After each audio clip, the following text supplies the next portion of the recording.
Welcome everybody to Bent Fig Media. I'm Yashar Shayan here with my cousin and yours, Neimah Djourabchi, joining us from the New York City area. Welcome, Neimah June. How are you today? Oh, happy to be here. How are you? I'm good. I'm really good. Happy to be connecting with you. It's a sunny day in Seattle after the Aurora Borealis last night that everybody enjoyed. Yeah, I'm looking forward to talking with you. Um, so I talked to you a little bit about this whole idea of this episode, this interview of Bent Fig Media came out of a conversation that you and I had about this wrestler named the Iron Sheik years ago. And I was largely unaware of him. I think I had seen some imagery of him in pop culture. He was a fairly prominent wrestler for decades. I didn't watch that much wrestling. I got the impression that you and some of our other cousins watched a bit more wrestling than I did, maybe quite a bit more. But I remember at some point, just a few years ago, you telling me about this Iron Sheik character that you had become interested in and that he was actually an Iranian American, which was news to me. Um, can you tell me a little bit about how you came to learn about the Iron Sheik? Yeah, sort of similar to you, maybe had the vaguest idea of who he was from uh, popular media in childhood. The era of wrestling that I watched was, I think, commonly referred to as the Attitude era of the mid '90s. The Rock and Stone Cold Steve Austin, all of that sort of stuff. So really past the Iron Sheik's performative heyday. But I want to say maybe like, gosh, 15 or so years ago, Iron Sheik became really popular in media again from making like a bunch of obscene tweets. So, one of our other cousins and I would, in a bit of sophomore humor, indulge in all sorts of, Iron Sheik imitations back and forth. And I think, part of the appeal, in addition to it being obviously crass, is that the way that it was always presented was reminiscent of people that we knew growing up, right? This sort of like agitated Middle Eastern man yelling obscenities is not something that is too far from our lived experience. I imagine you can corroborate that, Yashar. Sure. Yeah. um, so yeah, there's a bit of nostalgia and maybe fearing our own future in the enjoyment of the Iron Sheik's public persona. But he's a fascinating character. I think the interest definitely started there, but started to run a little bit deeper, at least for me. You know, Yeah. And your interest really sparked my interest. And you were the one who told me that you had kind of learn a little bit more about his history and that there was a documentary available. And I watched the documentary not too long ago and was really captivated by what is a story of, kind of almost a typical story, or at least a typical arc of an American immigrant kind of coming for a better life or escaping persecution, refugee or refugee parallel story, and then looking to make the American dream, finding success for himself, and then, as is often the case, especially in movies, the fall from grace, and then, as is less often the case, the redemption. The whole arc I thought was really fascinating. Let's get into his history. So what I learned from the documentary was, so this guy, the Iron Sheik, his real name was Khosrow Vaziri, or Hossein Khosrow Vaziri, and immediately, what good, I noticed. strong Persian name, Khosrow. Yeah, yeah, very much. And I don't know if he went by. I wonder if he went by Khosrow in Iran or if he went by Hossein, because of course my experience, I think you've seen this as well, is for many people who have a name like Hossein or Hosseini who move to the US, they either go by Haas or they drop that name. Our great uncle, Hossein, he would often go by Haas around Americans. And that's already talking about the American experience, like very indicative, or sorry, of the immigrant experience of Hosendai went by Haas? with Americans. Yes, Get he, out of here. I had no idea. For those who don't know, Dai just means uncle in version. It's Yeah. mother's brother, but Haas is a nickname not befitting of the Yeah. man.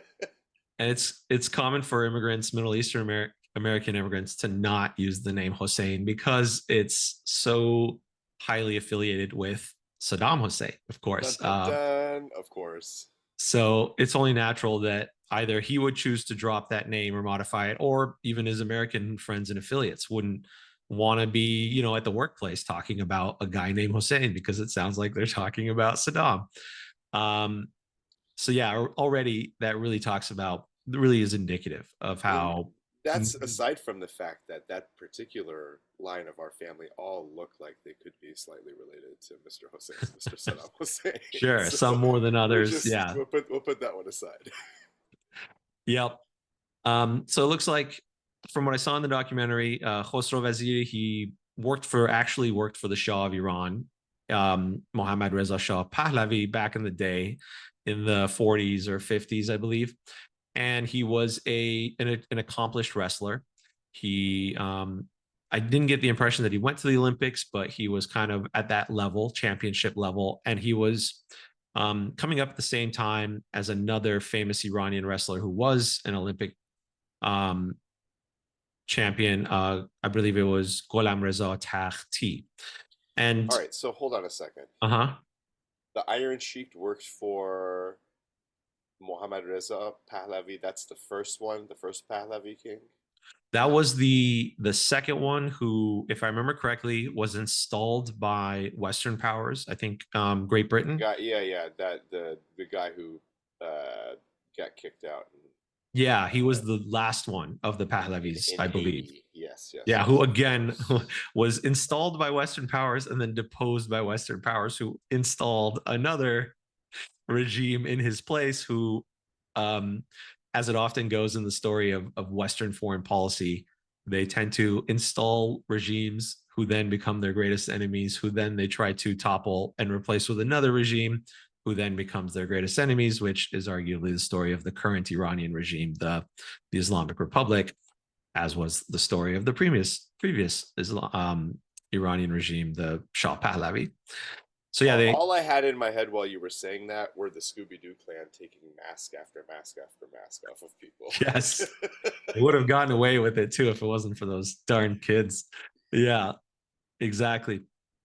Um, so it seems like, a big problem with the Shah was, as many dictators do, he would take out people who would speak ill of him in public. And the wrestler Tahti sounds like he was starting to criticize the Shah publicly, and he was a national hero, Tahti the wrestler. And because he was a national hero, he had a voice, and it sounds like Reza Shah Pahlavi didn't like that, and it's theorized that he had Tahti murdered or assassinated. That the national media, which of course was controlled by the Shah, said that Tahti had committed suicide, and a lot of people, including the Iron Sheik Khosrow Vaziri, felt that there's no way that this famous guy who had everything in life committed suicide. He had to have been taken out by the Shah. And so the story of the Iron Sheik kind of starts with Vaziri feeling like he was also in danger of being taken out because he was also a famous kind of celebrity, national hero status in Iran or close to it. And so he escaped to the US to get away from the potential of being taken out by Reza Shah Pahlavi. 68. Wow. Yeah. A full 12 years before that guy was taken out. Yep. And of course, I think it's important to say that people who have everything and seem happy do commit suicide. It's something we talk about a little bit more now these days. Perhaps we'll never know what really happened to Gholam Reza Takhti. But I think it's largely well understood that the Shah could do and would do whatever he wanted, that he was a dictator and an autocrat, and that if you were his enemy and lived in Iran, you were probably not safe. I think that much we can at least be confident with. Yep, seems to be corroborated from many, many angles. Yeah. And while Vaziri moved to New York, I believe originally, he somehow ended up in the Midwest in Minnesota, which of course, is the next Tehrangelis after LA, no doubt. Um, up and coming borough of Iranian culture. Where is Um, this? Minnesota? yeah, Really? yeah. According to the documentary, that's where he went. But I didn't know that was epicenter of Persian culture. I might be exaggerating how large it is, but Got you there. Okay. it's historically significant as In in in in in the Iron Sheik's life. exactly. They have a claim to fame as having one of the most famous Iranian diaspora members of history. And interestingly enough, I mean, wrestling is what he knew, and so he starts coaching wrestling, and eventually gets into the world of kind of this semi-professional professional wrestling that evolves into what we now know as the WWE, the what is it, World Wrestling Entertainment. And I noted here again with the whole kind of changing your name, like not going by Hossein, his name here changes really from Khosrow to Khosrow, is what I noticed. All the Americans that kind of knew him growing up in, or coming up in Minnesota, and the Americans who worked with him in professional wrestling, they all know him as Khosrow, I which mean, that again, makes sense, right? Because people really can't say "heh" unless you grew up saying it ultimately. exactly. It really completely changed. It like the ho changed to a ka. So really, we've even changed the vowels, not just the kh sound. Um, and I would imagine, if it was transliterated, the spelling goes from Khozrow to just Kosro, almost more like Cosmo. Um, and this seeing him already kind of changing his identity in order to fit in here in terms of changing his name very early, it reminded me of a play I saw recently by Seda Theater, which is an Iranian theater company here in Seattle. They did a play recently called English that was about a group of Iranians in Iran studying English so that they could pass the TOEFL test, so that Oh they could. yeah, that's the Pulitzer Prize winning play by Sanas Tusi. That's the one, you know of it. Yeah. Right. Yeah, I saw the original production here in New York. Great Nice. show. Yeah, and there was a scene there that stood out to me that kind of parallels Khosrow's journey, as well as I think the typical immigrant and Middle Eastern Iranian journey as we come to the US and our identity changes a bit. There was a scene where they were talking about how, one of the character's sons had moved to, I believe, Toronto or Ontario at the very least. And he had taken an American name, an English name, and how, or at least had changed the pronunciation of his name. And they were talking about how, oh, well, do you have to change your name? Will Westerners not be able to say your name? And a lot of the characters were very displeased by this because, of course, your name is a big part of your identity. It's who you are. And you can choose your own name, but in theory, others don't get to choose your name. And one of the characters very much said that. They said, these foreigners don't get to name us, our mothers do. But as immigrants, we often really give up that power and lose our names and lose the names that our mothers gave us, the names that our culture gave us. And you and I know some Iranians who have taken Western names, and I know certainly as someone named Yashar, Americans seem almost either incapable or unwilling to say my name. So my name is almost never Yashar when I'm talking to Americans. They almost always say, at the best, they say Yashar, and at the worst, they say things like Yasher and Yashar. And sometimes it gets morphed into something completely different. It turns into Arab names and in like generic Indian sounding names like Yashmir. And I'm just like, where did you even, can you not read my name? It's in the email, or, it's on my name tag, it's on the business card. Um, I've experienced this so many times where my identity gets put through a blender and chopped up and comes out as mush. And honestly, it's painful to my ears to have people pronounce my name in such terrible ways. Like Yashar, I would actually be okay with because it's just shortening one vowel, but it comes out the other end as something completely different. And that bothers me. Have you had this experience with your name? Oh yeah, of course, of course, of Any, course. can you think of some of the greatest travesties, the greatest hits? I'll tell you. I'll tell you. Not about my name. I'll tell you a really funny story. So my son, we made his name Mahyar. It's Persian. It means the moon's best friend. It has some significance to us. Anyway, Great. the H in the middle is difficult for people to pronounce. It is what it is. But a lot of the reason that we ended up with the name was my dad was like, well, I got a cousin. It has this name. It might fit what you guys are looking for. But I'd never met this cousin. My dad always described him as a nice guy. I wasn't intentionally naming him after him. But I had the chance to meet him for the first time last summer. And so I very excitedly brought my son over and I said, Mahyar, this is Mahyar. Mahyar, let me introduce you to Mahyar. And he leans in and goes, well, legally, my name is Mark. Oh, dang. I mean, it's his choice, of course, but damn. Exactly. Whatever you want to do, Mark. Good for you, buddy. Yep. A complete aside, I remember going to the Bay Area to see our aunt Arusha way back in the day when we were teenagers, and we met someone that she worked with. His name was Bobak, and he showed us the name tag that he had for work, and he said, well, they can't tell the difference. So when they told me to write my name for what they would print on the name tag, I wrote Kabob, and he literally had a name tag that said Kabob. And the logs would show who goes into the secure areas and whatnot, and it going into the testing lab or wherever he worked was a guy named Kabob at 9:03 a.m. things like that. Yeah, the playing with our names, whether intentional or unintentional or with our permission or without, certainly leads, I think, to a lot of interesting stories, some more fun than others. Definitely.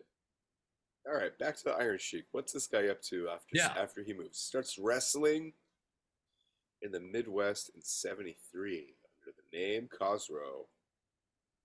Yeah. And this is the time when Mohammad Reza Shah Pahlavi's regime, I think, is coming under more and more scrutiny and eventually leads to the Iranian Islamic Revolution, which again, the Islamists were installed by Western powers, as far as I know, I believe led by Great Britain, if I remember correctly. If I'm wrong, tell me. But I think what's important to note here, Not me. I'm not going to be yeah, the person. I'm not a history guy. even I mean, I audience know members, history, but they yeah, can tell us audience. in the comments and in the chats. We'll learn. I'm not going to get every fact correct and every date correct. And I think it's important to note that before it was an Islamic revolution, again, this is my understanding, it was a student-led revolution, as we so often see disenfranchised youth kind of taking to the squares and the streets and wanting change. And my understanding was that our parents were among this generation of teenagers and young adults who wanted this change, and that the revolution was stolen from them, that they pushed this boulder to the very top of the mountain, and when the time came to push it that last inch over the edge, Western powers came in and stole the revolution from them and installed their own regime once the youth revolution had toppled the existing Pahlavi regime. And then, so what's really interesting to me here is that this is a time when this is what Western media is seeing as kind of turmoil in the Middle East. And then juxtaposed with that is this guy kind of coming up in the mainstream television, the Iron Sheik, this persona that he's starting to develop as this Middle Eastern cliche. Um, and in many ways, this is the only representation Iranian Americans and many Middle Eastern Americans have, is revolution and war in their homeland, and this cliche, almost clown-like character in a getup as a wrestling character on mainstream TV. And then in the 80s, sounds like Vince McMahon, the original Buff CEO before Mark Zuckerberg became a ninja and before Jeff Bezos hit the weight room, Vince McMahon starts kind of blowing up professional wrestling, which back then was called WWF. And he had this vision to kind of really take the concept of professional wrestling prime time and starts turning these guys into celebrities. And I always saw it as like a soap opera for like the bro crowd or the nerd crowd, that all these characters had a lot of background and pain and trauma. And, they had rivals who had wronged them somehow, either recently or in their history. and he develops these really, what I think for many people were very captivating stories for these individual wrestlers, and they have these grudge matches, and it seems that it really captured people. Oh um yeah, definitely captured a huge audience. There's no fervor like a wrestling audience. You ever been to a yeah, professional wrestling show, Yashar? have I been to one? No, have you? Yes. Yeah, I've been to one, maybe two, and it's crazy. I mean, it's loud, energy. You get swept up in it. It's super Yeah, fun. I would highly suggest going if you have the opportunity. I think I would enjoy it. I've certainly seen a resurgence of, there's some small underground clubs and organizations in Seattle I've seen that that do this style of wrestling, either WWE style or luchador, or maybe a bit of Yeah, both. Seems that like, stuff's probably fun, but like go to a sold out show of Monday Night Raw at a stadium. Just trust me, you get just the energy in the room. It's got to be, you know, akin to like, uh, I don't know, maybe like a religious experience where everyone in the church is on their feet, singing and yeah, screaming at the same time. And we're just looking around like everybody is so into this right now. yep. Very, very interesting. I highly recommend it. Um, Do you remember around what year, what era you went to one? and maybe like a decade ago, I remember The Rock showed up and the whole place exploded. Yeah.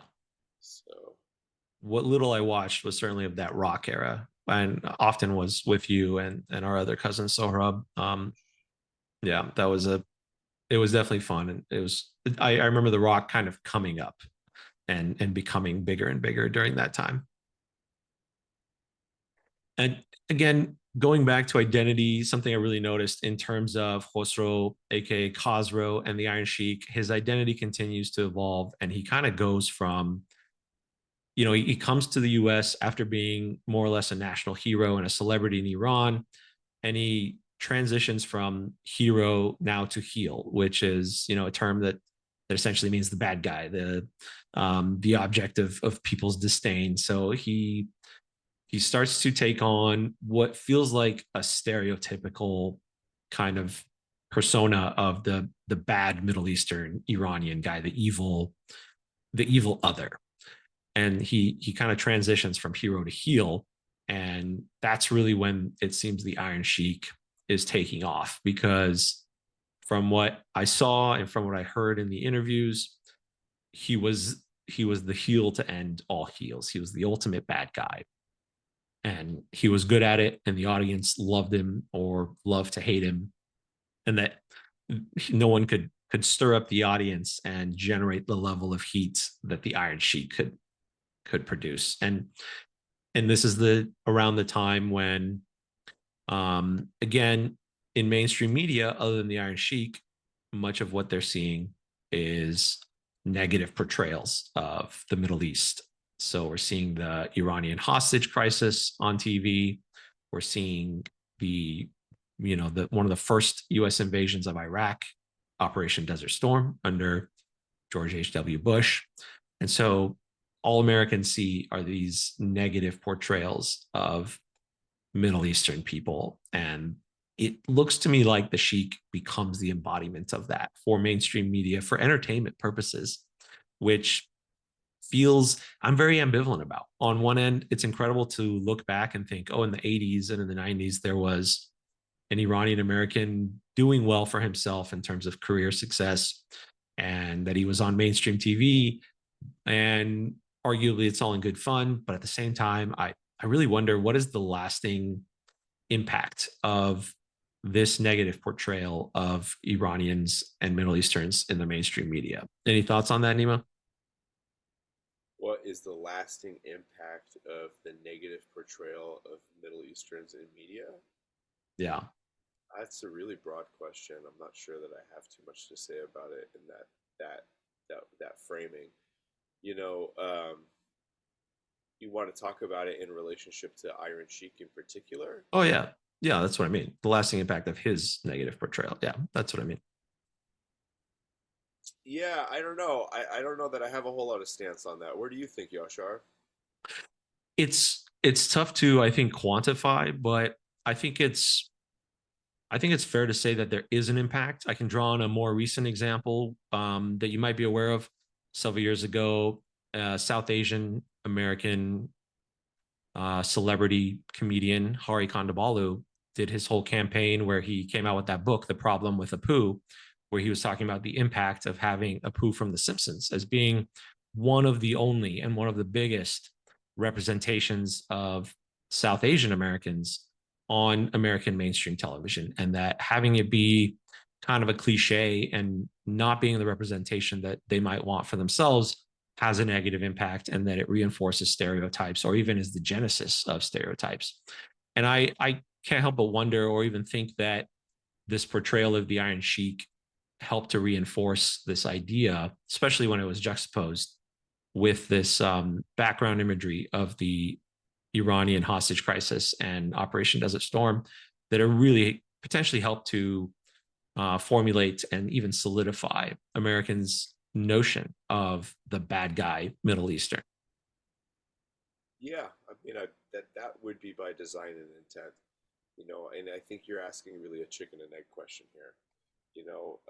Ultimately, I believe that we were already being portrayed in mass fairly negatively, and you can look to somebody like McMahon as being an opportunist.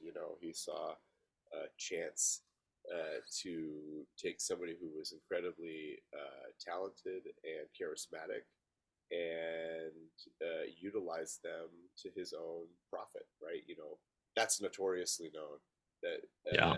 Vince McMahon did not share the profits of his company evenly with the people who he was destroying physically in order to make that money. So, it did the Iron Sheik's presence make things worse for Persian people and Middle Eastern people across the board? Yes. Is there anything positive to come from a middle-aged man at any era of his life screaming that he's going to break your back and make you humble in the old country style? No, this doesn't make me or you like advance in our societal standing necessarily.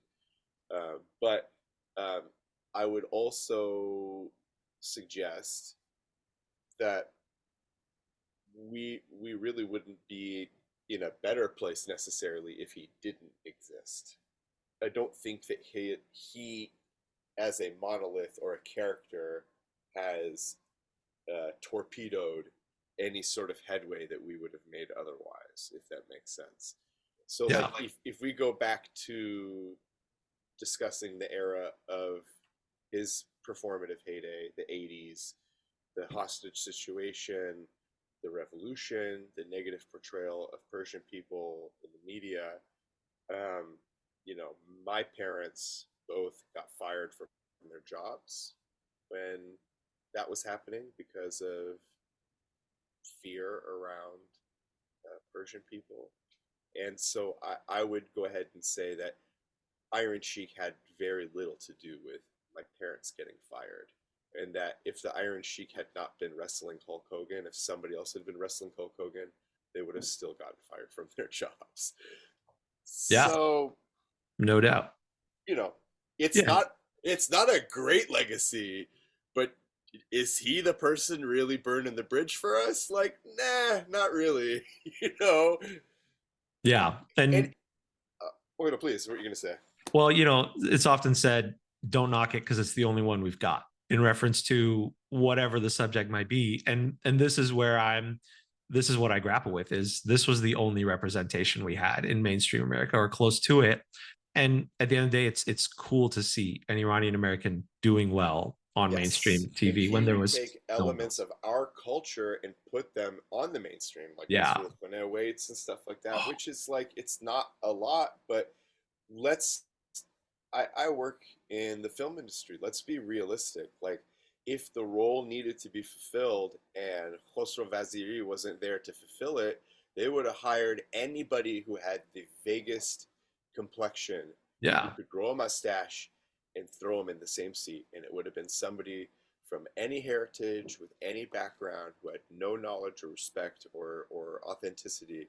So I guess there's the silver lining of the negative portrayal cloud. Ultimately, it was done by somebody who, Yeah, I imagine if they made another, a mainstream movie about the Iron Sheik's exploits today, he'd be portrayed by either Jake Gyllenhaal or Scarlett Johansson. Those would be yeah, the top of contenders. course. I mean, think about like the movie Prince of Persia, like you said, Jake Gyllenhaal, or you could go to Jon Stewart's film, The Rosewater, which was all about a journalist who had been in prison, and it was Gael Garcia Bernal. So, you know, so I would even have a conversation about whether or not that type of authenticity matters in that Mm. particular form.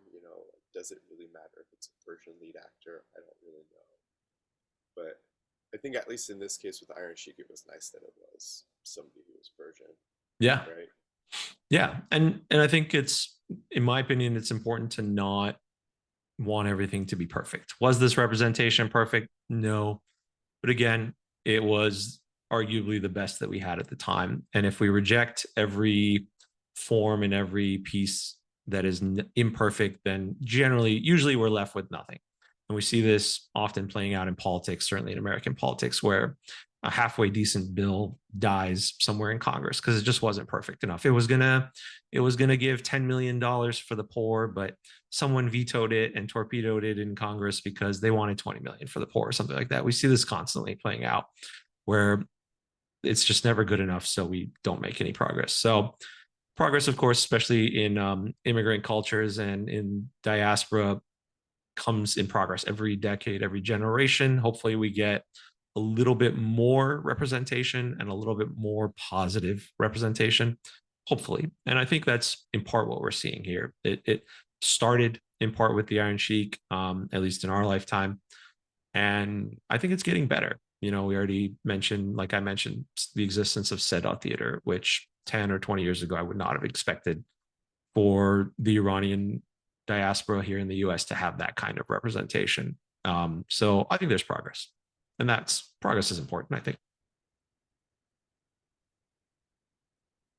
Looking through your notes, you got some expansive notes here, Yashar. Yeah. I think it's hilarious that his wife hated his mustache. That poor Yeah. woman. She was so tolerant.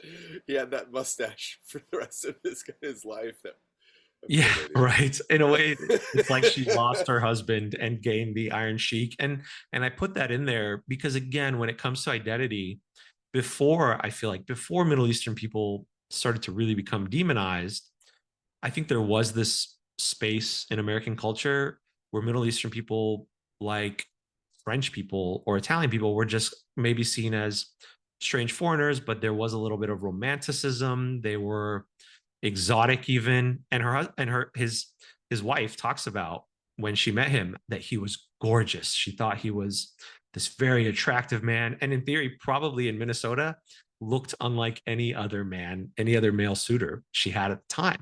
So I think there was this attraction to him, whereas I think now and in the last several years, certainly in the wake of the second Iraq war, under George W. Bush, the supposed named Operation Iraqi Freedom, I think Middle Eastern people became, frankly, I don't know what the word is, uglified, the opposite of fetishized, the opposite of romanticized, and people started to see Middle Eastern people as being less attractive and even less human, I would say, and not less of a candidate for friendship and dating. But it really struck me that his wife talked about how he was this beautiful man, and he was a handsome dude. When you look at the pictures, he was fit, he was a wrestler, and this is before everybody was hitting the gym like they are now and doing yoga and benching 300 pounds. He was an impressive looking individual, no doubt, and he was brown and glistening. I'm sure he was hitting the bronzer like a lot of people might have. Who knows? Yeah, I imagine that was probably around. Yeah. And I think that's another identity that was taken away from him. When he comes, he was again this hero. He was seen as beautiful, and his name was Khosrow. And eventually all of that is taken away from him. He becomes uglified and vilified, and even his own wife dislikes how he looks with that ridiculous cliche mustache and shaves his head. I imagine, like many Iranians, he had a beautiful head of hair if he had grown it out. And I feel like a lot of that If he identity was, had it, who knows? Maybe he suffered from male pattern baldness. You never know. You know. he may have lost it eventually. Yeah, exactly. So yeah, I feel like part of that immigrant experience is you give up some of who you are in order to assimilate. And he assimilated very, very well. Obviously, he had a lot of success in American culture and becoming part of it. And I just was always amused by the idea that this old dude, you know, I don't remember what his age was when he passed, but I believe he was in his 80s. yeah, You know, that he ultimately had more in common culturally and the way he behaved, probably in like a person to person way, with all of our grandfathers and the old people that we, all the old dudes. Like, you know what, Yashar, just imagine Mr. Hyosfand, you know, just taking a step away from the family party so he can go make his wrestling promo video or put an obscene tweet on the internet. You know what I mean? that would have been I mean, that something. was always what, like, basically when my fascination with him grew past sort of, oh, these are the guy that makes all the, you know, crass tweets. It was sort of from that angle of like, you know, does he put the hard rock sugar in his mouth when he drinks the tea too? Yes, You know what I mean? When does he fall asleep after lunch and snore so loud that he shakes the whole house? You I bet he know? did in those '90s era. Yeah, I imagine he was that guy, no doubt. That late '90s, yeah, yeah, and he, part of seeing him on TV, on national TV, was that he was a very clear, in many ways, embodiment of a cliche middle-aged Iranian guy, and he had this thick, thick accent. And I remember he was saying, "I'm from Iran. I will defeat Americans," something like that, like just cliche things in a very thick Iranian accent. And part of me also wonders how much of that maybe he even played up, if he played up the accents at all. Clearly he had an accent in the documentary, but I wonder if he played into it even more when it came to kind of the smack talk that he was doing for the sake of pro wrestling on national TV. Yeah, you know, at least in the way that he would reuse some of the same slogans, like back in the old country, that kind of stuff. I'm sure was just, you know, dragged around for these purposes. Would be my Yeah. guess. Yeah. And going back to what I said earlier about how Americans see this less than positive portrayal of Iranians on TV, it made me think of when I first started seeing Gordon Ramsay on TV and how, his whole thing in that original show, um, where he would berate people. What was that? Was it called Kitchen Nightmares or something? I can't remember what the original famous Gordon Ramsay like reality TV cooking show was, but he was like this angry British guy and he would berate everyone and tell them that their cooking is complete garbage and their food was garbage and it's overcooked, it's undercooked, it's oversalted, it's undersalted, and he would yell at people. And I remember seeing that and thinking, oh, this is such an act. This guy, that he's playing into that angry chef cliche that has existed for a long time. We've kind of come away from it now in the culinary world, but it was this cliche that people kind of knew of and even fetishized, that chefs are just supposed to be short-tempered and always yelling and angry and chain smoking. He didn't smoke, at least not on TV. I don't know if he did, but to me, the Gordon Ramsay thing always seemed like an act. But I remember people commenting about how, they're just, I can't believe how rude this guy is, and I can't imagine having to work with him or to be his family.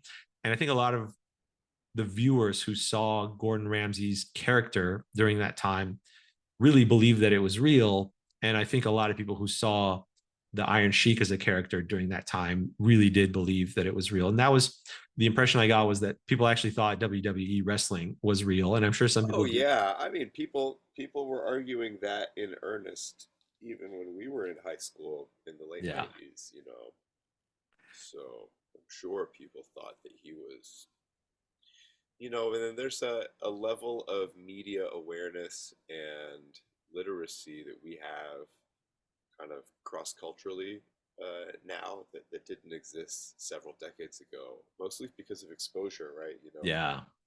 Constant internet connectivity, smartphones. Like, we've all needed to become a lot more savvy about the genuineness of these types of things. So, Yeah.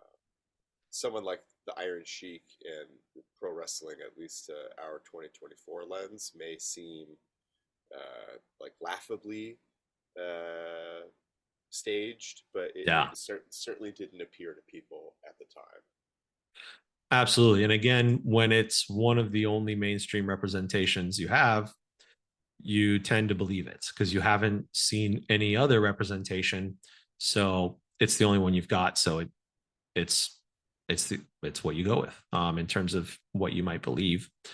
Um, and I think he, part of him becoming this kind of heel to end all heel, as I mentioned earlier, was that he was really good at it, and I think he really played into it. And I'm wondering, in part, as his identity transitions from Khosrow Vaziri to the Iron Sheik, I wonder how much he believed it himself. And I wonder, you as an actor, like, is there this method acting um, paradigm here? Do you think he lost himself in the character? Because it does seem like to some degree he was taking the character home with him and into his personal life to some degree.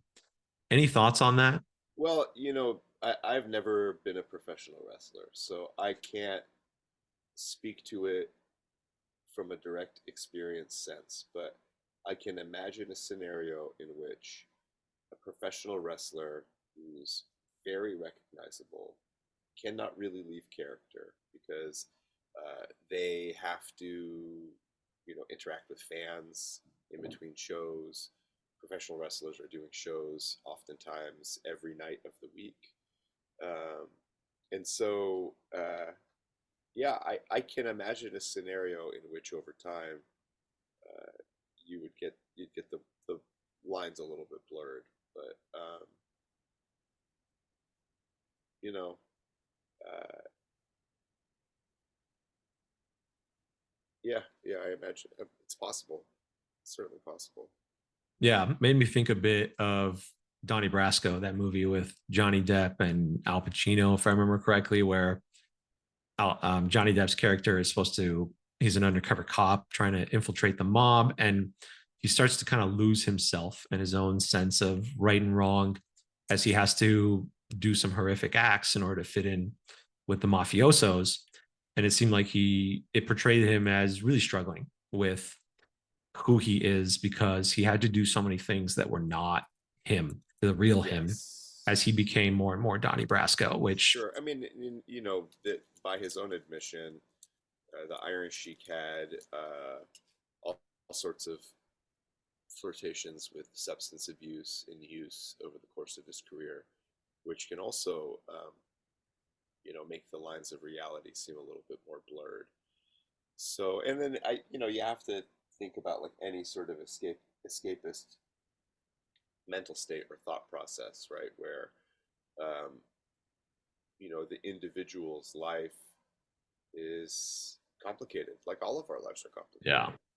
And, any of us at any given time has, uh, you know, mortgage or rent, relationship issues, family problems, bills to pay, work that needs to be taken care of, all sorts of responsibilities. We don't really get the same like reward loop for as you would in playing a character. Like, even a villain is still the centerpiece of thousands of people's attention night after night after night. Uh, so I could easily foresee if I were in that position, I would want to be the Iron Sheik a lot more than the person who's got a real life that has to be dealt with. yeah, Because, yeah, I know from raising a small child that all attention is good attention, negative attention, positive attention, it's all good. So even being the villain and having 40,000, 20,000, 30,000 people screaming at you still feels Yeah. probably like you're on top of a mountain, you know, without ever having experienced it myself. So, Yeah, as Groucho Marx, he said something along the lines of it's when they aren't talking about you when you should be worried. So attention's attention, or the expression there's no such thing as bad publicity. It's better to have some attention, even if it's negative, than no attention at all. We've certainly seen that, I think, as a paradigm in modern culture, or even throughout history. yeah, I hear about this a lot from like a lot of my musician friends or people who are on tour all the time, where it's like, you get back from doing 20 shows in 22 days, thousands of people screaming for you, and then 2 days later, your wife's mad at you because you didn't change enough diapers or something, and you're like, 20,000 people were just screaming for me. What the fuck are you talking about? You had to change enough Yeah, diapers. You exactly. know? Do you know who I am? Iron Sheik Yeah. doesn't change diapers. I imagine I wouldn't be surprised if that was a conversation. Like, I'm the Iron Sheik. You want me to change diapers? Yeah, that's probably difficult to grapple with that dynamic. I can't wrap my mind around it. Yeah, and I'm sure people who are living it also can't wrap their mind around it. Yeah, it's a lot to process, especially when you're living it. It might even be harder in some ways to understand it when you're living it because it's you're doing it in real time. Whereas Yeah, I get the luxury to sit back and watch a documentary and analyze it. If anything, I have a more comfortable seat for it than he might have. right. Most of my performance these days is film, television, so it's like I don't get a whole lot of direct audience feedback. I know a lot of people watch the things that I do, but like I don't come home from work and think like millions of people will watch me get hit by this car today. Just Sometimes you get texts from me out of the blue that's like, "Hey, I watched the Blacklist 5 years later than anyone else, and I just saw you in there. Oh my God, you let the yeah. balloon go." I love seeing you. You just like pop up randomly. Um, yeah, and I enjoy texting you with my excitement. Well, I appreciate it, Yashar. It's the only feedback I get. So thanks for sending It's the only feedback you need. Just kidding. it. Just kidding. You're doing great. Well, I mean, you get to add this to your IMDb now. So just imagine once this episode of Benfig Media is published, your trajectory, my friend, is going Iron Sheik. You're gonna be People are gonna be calling. I'll tell you that much. I'm excited. Thank you. I might change the name to Iron Fig Media or Bent Chic. We're gonna workshop it. So then, yeah, back to the Sheik. As we discussed a little bit earlier, during the 80s with Vince McMahon as kind of this, for better or for worse, a visionary business mogul who just was there to make money and did a good job of it.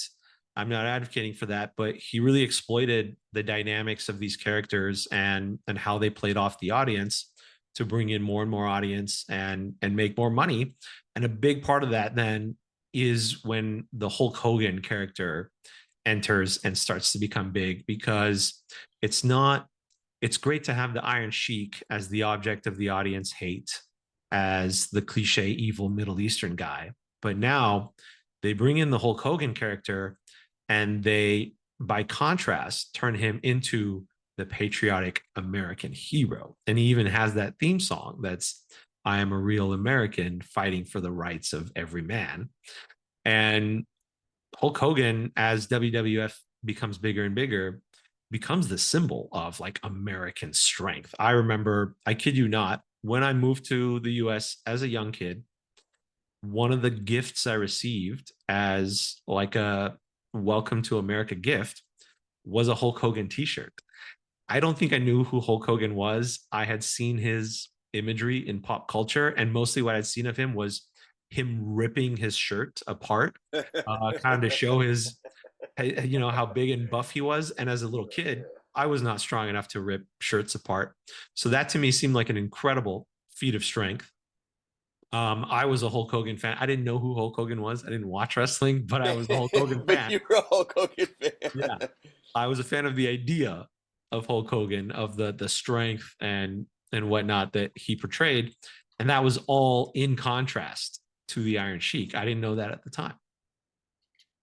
Was it just because you needed a brother, Yashar? Yes, brother. Yeah, that was part of it for sure. Yeah, and a big so this became, I think, um a big like basis point for the popularity of wrestling was to see the symbol of Americanhood facing off night after night or show after show against the symbol of Middle Easternness. That seemed to have become a big part of the dynamic that the audiences loved, and the how skilled the Iron Sheik was at being the heel, especially the heel to the Hulk Hogan character, seemed to be a big part of what catapulted WWF wrestling to the prime I time. think both of their careers really took off after that. Yeah, and also you're right. WWF, WWE really took off after that. Yep. It was certainly their first entree into um, the big leagues. You know, without Yeah. being a wrestling historian, I'm pretty confident about that. Exactly.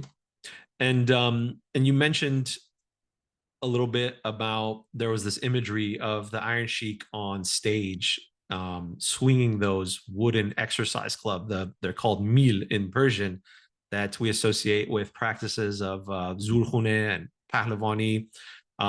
That he was, I saw in the documentary videos of him just surrounded by tens of thousands of booing audiences as he's swinging the clubs with great form, which is a very difficult thing to do. I'm not a practitioner. I've done it once or twice to check it out. I think it's awesome, something I want to do for sure. But it's very difficult to do. And he was on stage swinging these massive, heavy clubs that take a lot of strength and skill.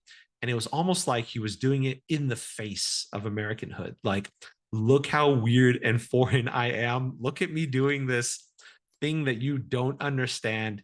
Hate me for it. Boo and spit at me as much as you want. Look how weird I am. That scenery I thought was iconic. That should be on a t-shirt to go along with the t-shirt of Hulk Hogan ripping his shirt apart. Yeah. The Iron Sheik swinging the wood clubs to me was a really iconic portrayal. Exactly. Well, being And it, spat yeah. at. And it reminded me of, I think you've watched a bit of Futurama. I don't know if we've talked about it. I'm a huge fan of Futurama. There was this episode where Bender, the robot, 1,000 years in the future, ends up in a robot wrestling league, and Mm. they explore how all these different robots have their own different personas. Like the really big robot was a wuss, and they're meant to be ironic and fun and creative. And one of the characters, I can't remember his name. It might have just straight up been the Foreigner, and I think I swear to you, it was at least in part inspired by the Iron Sheik. His outfit was not Middle Eastern. I think it was a matador outfit, but he literally got up on stage and he goes, "Look how weird I am. I have customs that are different than yours." He said something almost exactly like that. And I remember thinking, "Oh, is that the Iron Sheik swinging his clubs? Look how weird I am. My customs are different from yours." That was That's a brilliant bit of television, in my opinion. very funny. Yeah. Um, and so, then something, it seems like the persona evolves to really be the counter to Americanness as the Hulk Hogan character continues to develop. And something I noticed was in 2004, when flash games on the internet were a thing. I was Yes. a bit of a flash gamer during that time, and this is shortly after the Iran Iraq war, or sorry, the second invasion of Iraq happens under George H.W. Bush, the Operation Iraqi Freedom, which I think started around 2002. Some guy made this flash game, and it's literally called, I think, the Bush game, or often referred to as the anti-Bush game. And your character is trying to thwart what I would interpret as the Bush legacy of neocolonialism in the Middle East with Wow. multiple invasions of Iraq, invasions of Afghanistan, foreign policies that have really muddied the region up to today and brought about a lot of turmoil in this game. I don't know if this guy did it intentionally. He had Hulk Hogan, but Hulk Hogan wasn't fighting the Middle Eastern people off. He was fighting against George Bush. And there was this scene to me that was I felt was iconic, where George Bush comes and he says he wants to like body slam, or sorry, Hulk Hogan comes into the game and he says he wants to help you body slam George Bush out of the White House. And the theme music plays, I Am a Real American, but it is no longer a theme music that is background for fighting against Middle Eastern people. In this video game, the paradigm is completely shifted the other way around. And the notion of Hulk Hogan's patriotic Americanness is now him, like you fight Dick Cheney in a Star Wars the Walker, those metal Imperial Walkers that they Oh have. yeah, yeah. And Cheney's driving it, and Hulk Hogan fights him off while the theme song "I Am a Real American" is playing. That Playing that video game, that scene really stuck with me, and I was completely unaware of Hulk Hogan's history with the Iron Sheik at that time. But now that I've seen all of these bits of pop culture, to me, it really comes together. And I think it's indicative of seeing this a little bit of a sea change in terms of, I think there are a lot of people who still see Middle Eastern people as being evil and other, but I think we're starting to see that a big part of the story that hasn't been discussed historically is how U.S. foreign policy and U.S. military actions have really brought about a lot of problems with our relationships with the Middle East, Iran, Iraq, Afghanistan, et cetera, Palestine. All right. Well, Yashar, I think I have to head out to band practice, dude. Okay.